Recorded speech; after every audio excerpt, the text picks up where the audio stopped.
अस्सलाम वालेकुम students. I hope आप लोग खैरियत से होंगे।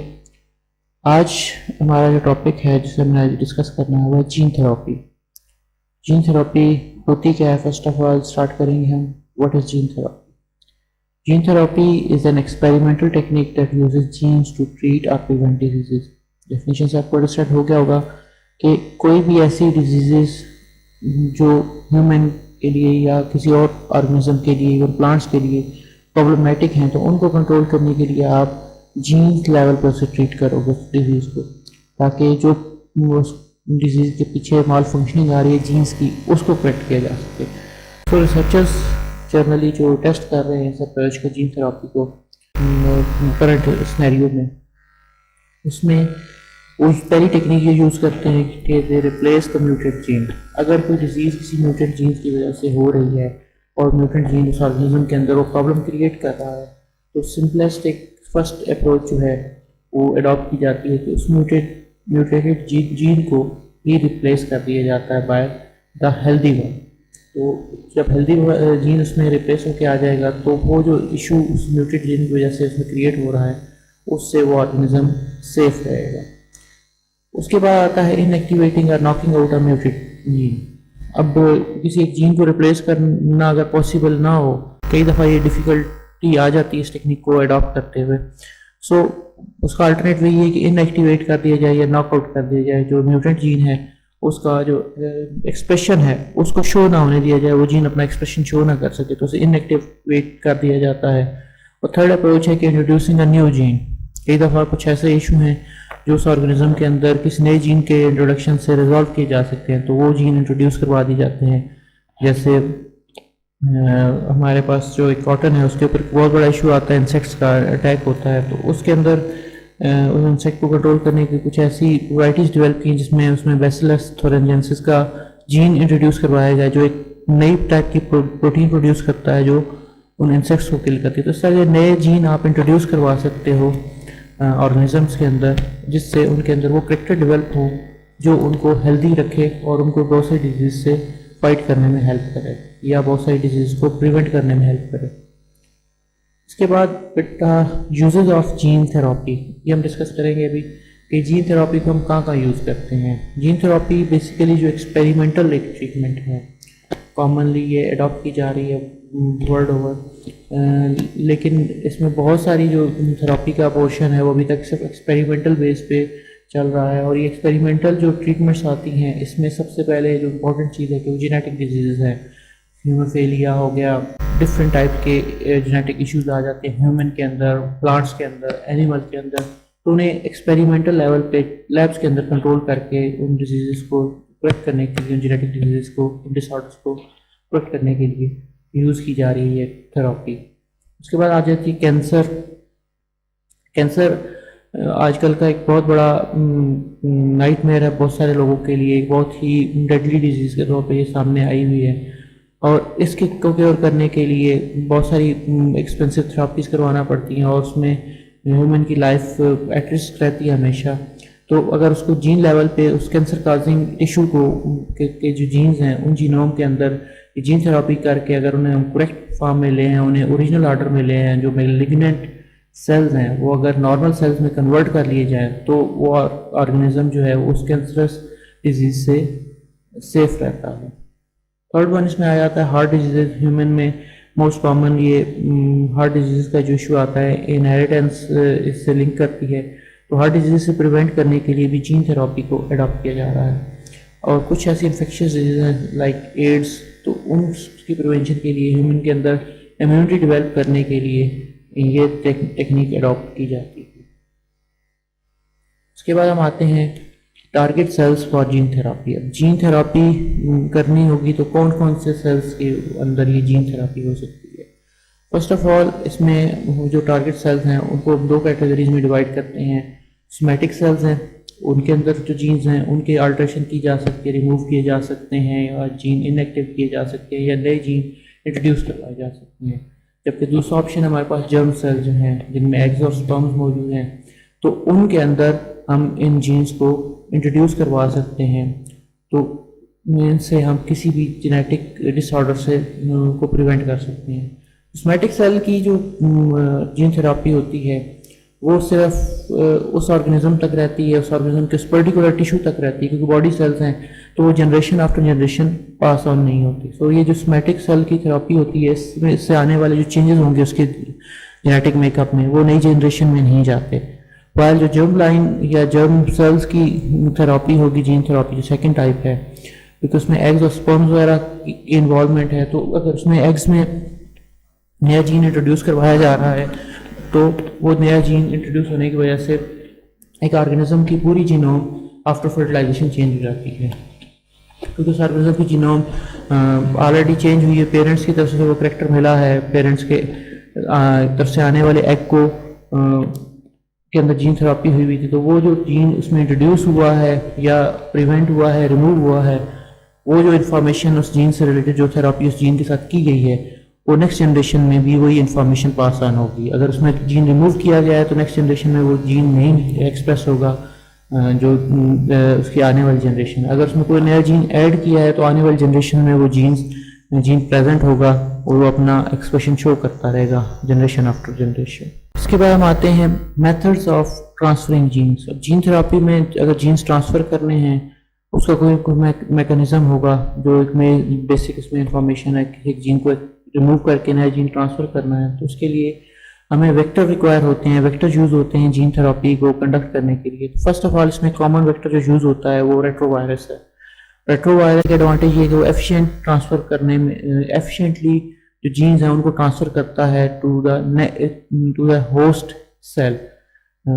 वायरसेस में ये एबिलिटी है कि वो किसी ऑर्गेनिज्म पे अटैक करने के बाद उसके सेल्स के अंदर अपना जीनोम इंट्रोड्यूस करवाते हैं। तो अगर रेट्रोवायरस के साथ वो जीन अटैच करवा के इंट्रोड्यूस करवाया जाए किसी ऑर्गेनिज्म के अंदर, तो रेट्रोवायरस जब अटैक करेगा सेल्स के अंदर तो वो उसके अंदर एफिशिएंटली जो जीन होगा उसे ट्रांसफ़र करेगा। लेकिन इसमें डिसएडवांटेज ये है कि ट्रांसफ़र जो होगा जीन डीएनए वो सिर्फ डिवाइडिंग सेल्स के अंदर कर पाते हैं हम, ठीक है। नॉन डिवाइडिंग सेल्स के अंदर ये डीएनए ट्रांसफ़र करना मुश्किल हो जाएगा और उसकी इंसर्शन जो होगी रैंडमली होगी। वायरस किसी सेल पे अटैक करेगा, किसी पे नहीं करेगा, कुछ सेल्स के ऊपर उसके अटैक करने की वजह से जीन ट्रांसफ़र होंगे, कुछ में नहीं होंगे। सो रैंडम होगा इसमें, कंप्लीटली इसमें सब सारे सेल्स पे इक्वली जीन्स के ट्रांसफ़र की पॉसिबिलिटी नहीं है। थर्ड वन इसमें आता है risk of producing wild type viruses, और उसमें ये हो सकता है कि उसकी जीनोम के अंदर आपने जीन इंट्रोड्यूस करवाने के बाद जब आप किसी ऑर्गेनिज्म में इंट्रोड्यूस करवाते हो तो वहाँ जाके वो वायरस अपनी वाइल्ड टाइप यानी ओरिजिनल टाइप में कन्वर्ट होके उस ऑर्गेनिज्म के लिए एक प्रॉब्लमेटिक कंडीशन क्रिएट कर सकता है, उसे इन्फेक्ट कर सकता है। उसके बाद दूसरा एक और जो टाइप इसमें वेक्टर की यूज़ होती है वो एडिनो वायरस है। एडिनो वायरस का एडवांटेज ये है कि ये ट्रांसफ़र करेगा नॉन डिवाइडिंग सेल्स जो हैं उनके अंदर जीन को ट्रांसफ़र करने का कैपेबल होता है। तो उनकी जीन थेरापी के लिए, नॉन डिवाइडिंग सेल्स की जीन थेरापी के लिए एडिनो वायरस को as a vector, gene carrying vector के तौर पे यूज़ किया जाएगा। लेकिन इसका डिसएडवांटेज ये है कि जब ऑर्गेनिज्म के अंदर, जैसे पर्टिकुलर ह्यूमन के अंदर ये एंटर होता है तो ये इम्यून रिएक्शन जो है वो काज करता है, और जो ह्यूमन बॉडी के ब्लड स्ट्रीम के अंदर वाइट ब्लड सेल्स हैं वो इसके अगेंस्ट अपना डिफेंस सिस्टम को एक्टिवेट कर देते हैं, और upon immune system reaction start होते ही ये जो एडिनो वायरसेस हैं जिन्हें आपने ट्रीट करके उसके ऑर्गेनिज्म के अंदर एंटर किया होता है वो अपना पर्पस जो है जीन ट्रांसफ़र का उसे कंप्लीट करने से पहले ही डिस्ट्रॉय कर दिए जाते हैं बॉडी की तरफ से। सो इसमें एक इम्यूनिक रिएक्शन के अगेंस्ट ये रेजिस्टेंट नहीं होता है एडिनो वायरस, जिसकी वजह से बल्कि इमीडिएटली इम्यूनिक रिएक्शन काज करते हैं, इनकी वजह से बॉडी ऑटोमेटिकली अपने डिफेंस सिस्टम को एक्टिवेट कर देती है। उसके बाद आता है एडिनो एसोसिएटेड वायरस। अब इसका एडवांटेज ये है कि does not cause immune reaction. ये किस तरह का वायरस है? एडिनो एसोसिएटेड वायरस में ये बात इंपॉर्टेंट होगी कि ये इम्यूनिक रिएक्शन काज नहीं करेगा। सो ये अनचेक मूव कर सकता है सेल्स के अंदर कि कोई डिफेंस सिस्टम इसको नुकसान नहीं पहुंचाएगा उस ऑर्गेनिज्म का। लेकिन इसमें डिसएडवांटेज ये है कि जिसका डिसएडवांटेज यहाँ पे लिखा हो, hold small amount of DNA. Adeno associated virus होगा उसका डीएनए का जो एक सेगमेंट है वो छोटा होता है। सो उसको प्रोड्यूस करना, उसके अंदर जीन को इनकॉर्पोरेट करना ये काफ़ी मुश्किल होता है। सो लेबोरियस है, डिफ़िकल्ट है, जिस वजह से ये थोड़ा डिसएडवांटेज में चला जाता है। लेकिन ये इम्यून सिस्टम को बाईपास करने में बहुत हेल्पफुल होता है। जहाँ पे इम्यूनिक रिएक्शन के चांसेस हैं, इम्यून रिएक्शन के, तो वहाँ पे आप इस एडिनो एसोसिएटेड वायरस। इसके बाद हर्पीस वायरस आ जाता है। हर्पीस वायरस का एडवांटेज ये है कि ये इंसर्ट कर सकता है सेल्स जो नर्वस सिस्टम के हैं उनके अंदर जीन्स को इंसर्ट करने में ये हेल्प करेगा। और उसका एक और एडवांटेज ये भी है कि ये इम्यून सिस्टम का जो एक रिएक्शन है, जो डिफेंस सिस्टम है, उसको एक्टिवेट नहीं करता, जिसकी वजह से ये इजीली बाईपास कर जाता है और जीन इंसर्ट करने में इजीली अपना जो एक रोल है उसे प्ले कर सकता है। लेकिन डिसएडवांटेज इसका ये है कि it is hard to produce in large quantities. अब अगर लार्जर सेल मैस जो हैं उनके अंदर ये इंट्रोड्यूस करवाना है तो इसकी लार्जर क्वांटिटीज़ जो हैं उनको प्रोड्यूस करना वो काफ़ी डिफ़िकल्ट होता है। उसके बाद आ गया लेंटीवायरसेस जो होंगे वो अकोमोडेट कर सकते हैं लार्जर जीन्स को, लार्ज नंबर ऑफ जीन्स को ये अकोमोडेट कर सकते हैं, लेकिन इसमें सेफ्टी कंसर्न्स होंगे इसके डिसएडवांटेज में, जिसकी वजह से इनको यूज़ करना as a vector for gene therapy advantage की वजह से इसका यूज़ थोड़ा रिस्ट्रिक्टेड होता है। उसके बाद नेक्स्ट आ जाता है liposomes and other lipid coated vectors. अब ये जो टाइप होगी ट्रांसफ़र का मैकेनिज्म, इसमें लिपोसोम्स जो हैं ये लिपिड बाइलेयर्स से कंपोज हुए हुए स्ट्रक्चर होते हैं जिनका मेन फंक्शन सेल्स के अंदर न्यूट्रिएंट्स को ट्रांसफ़र करना या कुछ पार्टिकल्स को मूवमेंट के लिए इनक्लोज करके अपने अंदर लेके जाते हैं। तो इनको इस लिपिड कोटिंग प्रॉपर्टीज़ के साथ इनको जीन कैरिंग वेक्टर के तौर पर यूज़ किया जाता है, क्योंकि इनके अपनी जीनोम के अंदर इनकॉर्पोरेट नहीं करना पड़ता। जो सिंपल राउंड वेजिकल्स होते हैं जिनके अंदर डीएनए प्लेस करके उसके न्यूक्लियस के अंदर इंटर करवाया जाता है, सो ये रेप्लिकेट नहीं करता। इसका एडवांटेज ये है, लिपोसोम्स होते हैं ये अगर किसी ऑर्गेनिज्म के अंदर जाते हैं तो उसके अंदर जाकर रेप्लिकेट नहीं करेंगे और ना ही उसके इम्यून सिस्टम को स्टिमुलेट करेंगे, टर्न ऑन करेंगे। लेकिन इसका डिसएडवांटेज ये है कि ये लो एफिशिएंसी, यानी कि इससे जो रिज़ल्ट्स हासिल होते हैं वो बहुत ही कम रिज़ल्ट्स प्रोड्यूस कर पाता है। 100% जो जीन्स होते हैं वो इसमें ट्रांसफ़र नहीं होते, बहुत ही कम जीन्स इस मैकेनिज़्म के थ्रू ट्रांसफ़र हो पाते हैं और अटैच हो पाते हैं। उसके बाद है डायरेक्ट इंजेक्शन। अब इसमें कोई रेप्लिकेशन, इसका एडवांटेज ये है कि डायरेक्टली इंजेक्ट किया जाता है स्पेसिफिक टाइप के टूल्स को यूज़ करके, तो इसमें कोई ऑर्गेनिज्म यूज़ नहीं होगा। तो जो ऑर्गेनिज्म नहीं होगा तो उसकी कोई रेप्लिकेशन का कोई प्रोसेस नहीं होता, और ये डायरेक्टली जिस टिश्यू के अंदर इसको इंसर्ट करना होता है उसके अंदर इंसर्ट किया जाता है। बाकी जितने भी टिश्यूज जो सेल है उनको बाईपास कर दिया जाता है। वायरसेस जो इससे पहले हमने जितने ऊपर डिस्कस किए, वायरसेस हों या लिपोसोम्स हों, ये डायरेक्टली डिफरेंट सेल्स के अंदर रेंडमली जाके अपना वर्क करते हैं। सो इस वजह से डायरेक्ट इंजेक्शन जो होता है डायरेक्टली टारगेट सेल या टिश्यूज को के अंदर इनको ट्रांसफ़र करने के काम आता है।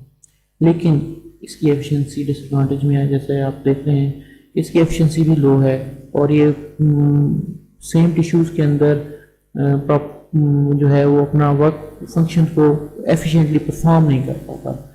इस थेरेपी के थ्रू डायरेक्ट इंजेक्शन जो होगा एक with in the same tissue repeated जो इसके इंजेक्शन हैं वो लगाने मुश्किल हो जाते हैं, तो उसकी एफिशिएंसी इस वजह से लो है। नेक्स्ट के बाद आ जाती है प्रेशर ट्रीटमेंट। ये सेफ है क्योंकि इसमें जो जीन ट्रांसफ़र का मेथडोलॉजी को अडॉप्ट करने के लिए, मैकेनिज्म को रन करने के लिए हम जो टिश्यूज़ हैं उनको उस ऑर्गेनिज्म से, पेशेंट से आइसोलेट कर लिया जाता है। एक्सट्रैक्ट करने के बाद उनके अंदर डीएनए के जो फ्रेगमेंट्स हैं या जीन्स जो हैं वो इंट्रोड्यूस करवा दिए जाते हैं। आफ्टर इंट्रोडक्शन वो टिश्यूज़ वापस रीट्रांसप्लांट कर दिए जाते हैं उस ऑर्गेनिज्म के अंदर, उस पेशेंट के अंदर। यानी कि इसमें स्टेप ये है कि सेफ इसलिए कि आउटसाइड लैब कंडीशन में जीन ट्रांसफ़र किया जाता है, और जब वो सेफली ट्रांसफ़र हो जाता है तो इसको जो टिश्यूज़ हैं जिनके अंदर वो जीन ट्रांसफ़र हो चुके होते हैं उनको वापस री इम्प्लांट कर दिए जाते हैं। सो मोस्ट एफिशिएंट है विद स्मॉल डीएनए मॉलिक्यूल। अगर स्मॉल डीएनए मॉलिक्यूल्स ट्रांसफ़र करने हो तो ये एफिशिएंट टेक्निक है, लेकिन अगर लार्जर मॉलिक्यूल्स को डीएनए मॉलिक्यूल्स को ऐड करना हो तो उसके लिए ये जो प्रेशर ट्रीटमेंट है ये इतनी ज़्यादा एफिशिएंटली वर्क नहीं करती। लास्ट वन इसमें आ जाता है जीन गन। जैसे आप इसमें पढ़ रहे हैं जीन गन, तो ये आउटसाइड इंजेक्शन के तौर पर वर्क करते हैं। डीएनए को स्मॉल गोल्ड पार्टिकल के साथ के अंदर कोट करके उसके अंदर करके इसको शूट किया जाता है गन के साथ, और वो ट्रिगर के साथ सेल के अंदर स्पोर्स के साथ इंसर्ट करवाया जाता है कि वो उसके डीएनए के साथ जाके अपनी जो हाइब्रिडाइजेशन है वो कर सके। सो इसमें कोई वेक्टर नहीं रिक्वायर होता, लेकिन ये लो एफिशिएंसी रखता है क्योंकि गन के थ्रू इसमें डीएनए के पार्टिकल्स जो होते हैं, गोल्ड कोटेड पार्टिकल्स होते हैं, उनको फायर किया जाता है सेल्स के अंदर। तो कई दफ़ा वो अपनी टारगेट साइड पे जाते हैं, कई दफ़ा वो नहीं जाते। तो इसमें एफिशिएंसी जो है रेट वो बहुत कम है। तो कॉपीराइट्स के जो हैं नीचे मेंशन करते हैं जीन थेरेपी से रिलेटेड जो है। तो ये वेक्टर डिफरेंट टाइप के वेक्टर्स हैं जो जीन थेरेपी में यूज़ होते हैं, और ये अपने एफिशिएंट फंक्शनिंग के बेस के ऊपर ऑर्गेनिज्म के अंदर जो रिक्वायर्ड जीन होते हैं उनको ट्रांसफ़र करने में हेल्प करते हैं। नेक्स्ट हम इसकी मेथडोलॉजी डिस्कस करेंगे जीन थेरेपी सोमैटिक सेल्स में, और जो जर्म लाइन सेल्स उनमें कैसे कंडक्ट की जाती है। उसकी एक छोटी सी स्कीम सिंपल वर्ड्स में आपको डिस्क्राइब करना चाहूँगा, समझाना चाहूँगा। सोमैटिक सेल जैसे कि आप जानते हैं कि बॉडी टिश्यूज़ उनके अंदर कोई प्रॉब्लम आती है, कोई डिजीज़ आती है, तो उसको करेक्ट करने के लिए जो हम थेरेपी यूज़ करेंगे वो सोमैटिक सेल्स जीन थेरेपी। तो इसके लिए पहला स्टेप ये आता है कि हम कोई जीन ऑफ इंटरेस्ट ऐड करना चाहते हैं, किस टिश्यू में नया जीन इनकॉर्पोरेट करना चाहते हैं। तो उसके लिए हम सबसे पहले सेल्स को या टिश्यूज़ को एक्सट्रैक्ट करते हैं फ्रॉम दैट पर्टिकुलर पेशेंट, और एक्सट्रैक्शन के बाद जो जीन है, करेक्ट जीन जो है या नया जीन जो है जो उसकी ओरिजिनल फॉर्म है, उसको इन्फेक्ट किया जाता है, जिसे हम ट्रांसफेक्शन कहते हैं। इसके लिए जो वेक्टर हम पिछले स्लाइड्स में डिस्कस कर चुके हैं, डिफरेंट टाइप के वेक्टर यूज होंगे, उनमें से कोई भी जो वेक्टर इसके लिए सूटेबल होगा वो अडॉप्ट करेंगे।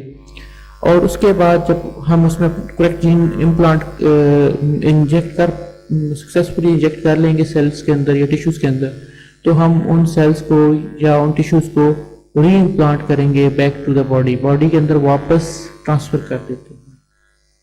वो बॉडी के अंदर ट्रांसफ़र होते हैं, तो अगर तो ये री इम्प्लांट जो सक्सेसफुल हो, बॉडी उसको रिस्पॉन्ड करती है और उसे एक्सेप्ट करती है, तो जो न्यू जीन्स उसके अंदर हैं मौजूद हैं वो एक्सप्रेस करेंगे।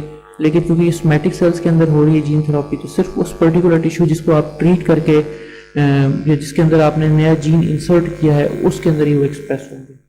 इसमें हमारे पास एक एग्जांपल है हीमोफीलिया की, कि बोन मैरो के जो टिश्यूज़ हैं वो सेल्स ब्लड के सेल्स हैं उनको प्रोडक्शन को कंट्रोल करते हैं, क्योंकि ये इसमें मालफॉर्म सेल्स होते हैं और अनकंट्रोल ब्लीडिंग होती है हीमोफीलिया में। तो उस वजह से इसको कंट्रोल करने के लिए जो बोन मैरो सेल्स हैं उनको एक्सट्रैक्ट किया जाता है ताकि कोई टाइप की ये ब्लड की प्रोडक्शन हो। तो बोन मैरो सेल्स को एक्सट्रैक्ट करके सेवरल मिलियन सेल्स एक्सट्रैक्ट किए जाते हैं, और उन्हें लैब कंडीशन के अंदर, जैसे इंजेक्ट का सेकंड पॉइंट आपको नज़र आ रहा है कि करेक्ट जीन जो है उसमें इनकॉर्पोरेट करवाया जाते हैं यूजिंग रेट्रोवायरस बेस्ड वेक्टर जो होते हैं। ट्रांसफेक्शन जो है नया जीन इंट्रोड्यूस करवाने का जो उसमें वे है, उसके लिए रेट्रोवायरस यूज़ किया जाता है फॉर हीमोफीलिया। और जब उसमें वो सक्सेसफुली ऐड हो जाते हैं जीन्स, तो री इम्प्लांट कर देते हैं उन सेल्स को, बोन मैरो सेल्स को वापस बॉडी के अंदर, और वो अपनी नॉर्मल वो जीन जब अपनी बॉडी के अंदर मौजूद सेल्स के अंदर खुद को एक्सप्रेस करते हैं, तो पेशेंट को उस डिजीज़ से क्योर मिल जाता है, रिलीफ मिल जाता है। ये एक एग्जांपल थी सोमैटिक सेल्स की जर्म लाइन जीन थेरेपी। जैसे हम सोमैटिक को डिस्कस कर चुके हैं, जर्म लाइन में हम जो होंगे इसके गैमीट स्टिक सेल्स उनको डील करते होते हैं। तो यहाँ पे सबसे आसान ये है कि फर्टिलाइज्ड एग हो, जिसमें एग के साथ स्पर्म की फर्टिलाइजेशन हो चुकी हो, तो उन सेल्स को एक्सट्रैक्ट उस सेल को एक सेल को सिंगल सेल को एक्सट्रैक्ट किया जाता है फ्रॉम द मदर। एक्सट्रैक्शन के बाद उसके अंदर करेक्ट जीन इंजेक्ट करवाया जाता है। ट्रांसफेक्शन का जो मैकेनिज्म है उसमें डायरेक्ट इंजेक्ट भी किए जा सकते हैं, और डिफरेंट जो भी इसमें टेक्निक इजीली अवेलेबल हो उस जीन के लिए, उस जीन को इजीली इंट्रोड्यूस करवा सके, तो उसको अडॉप्ट करते हुए करेक्ट जीन जो है वो हम उस एक्स सेल के अंदर इंट्रोड्यूस करवाते हैं, जिसे इंजेक्शन कहते हैं या ट्रांसफेक्शन कहते हैं। उसके बाद उस एग सेल को वापस री इम्प्लांट कर दिया जाता है मदर की बॉडी के अंदर, जहाँ उसकी डेवलपमेंट होती है सेल की, और अगर वो सक्सेसफुली डेवलप हो रहा हो तो उसके डेवलप होने से एग सेल्स मल्टीप्लाई करते हैं और उससे जाइगोट बनना शुरू होता है।